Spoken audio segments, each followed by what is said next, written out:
Hi everyone. In this video, we're going to talk about the six thinking hats model and how you're going to use it to critique your design work. We'll talk about what is the six thinking hats method, why are we using it?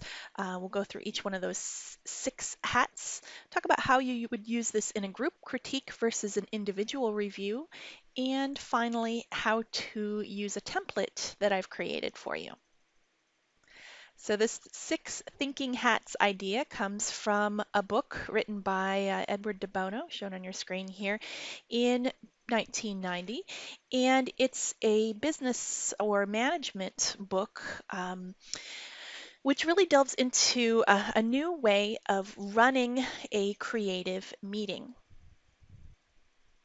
So the six thinking hats idea is a method of structuring a discussion.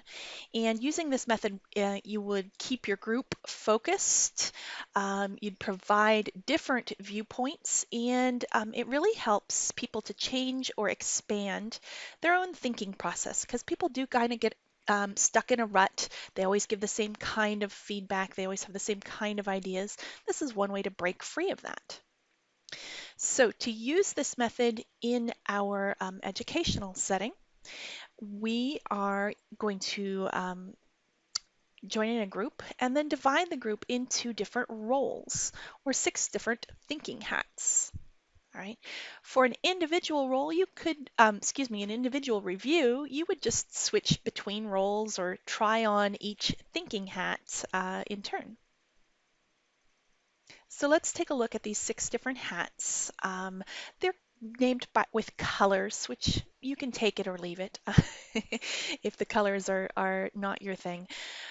So the white hat is focused on facts, collecting information, finding out what information you have, what you don't have. Is it true? Is it false?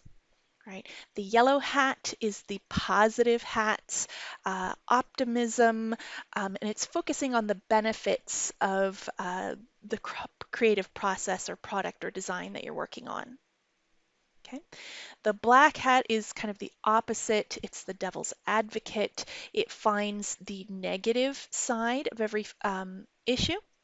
And there's a little caveat there. Don't overuse the black hat. All right. Let's focus on some of the yellow and green areas in your critique. Which leads us to the green hat. The green hat introduces new ideas, out of the box thinking, creativity, and kind of posits some questions that maybe haven't been thought about.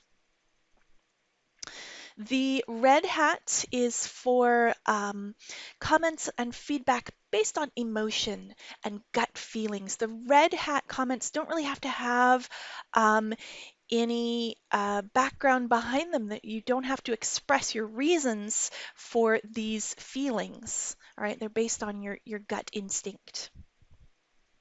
And finally, the blue hat is kind of the management process. If this is a group critique, the person in the blue hat is running the process, making sure that all of the different roles, the different hats have been used, all of the views have been expressed, helping you move on to the next point and take the next steps.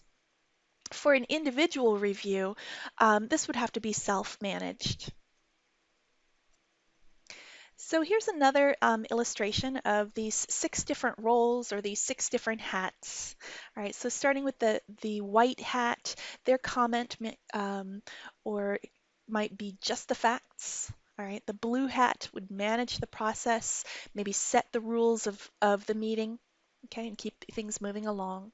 The green hat focuses on new ideas, new concepts, new ideas, please. All right.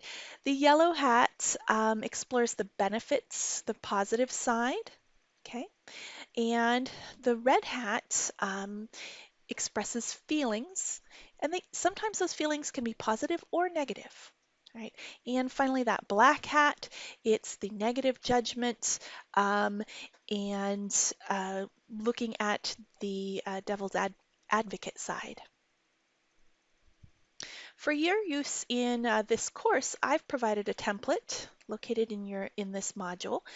And it's got a little bit of reminder of these 6 different roles and then a place for you to maybe use to clarify your thoughts and sketch down some of your first ideas before you provide feedback.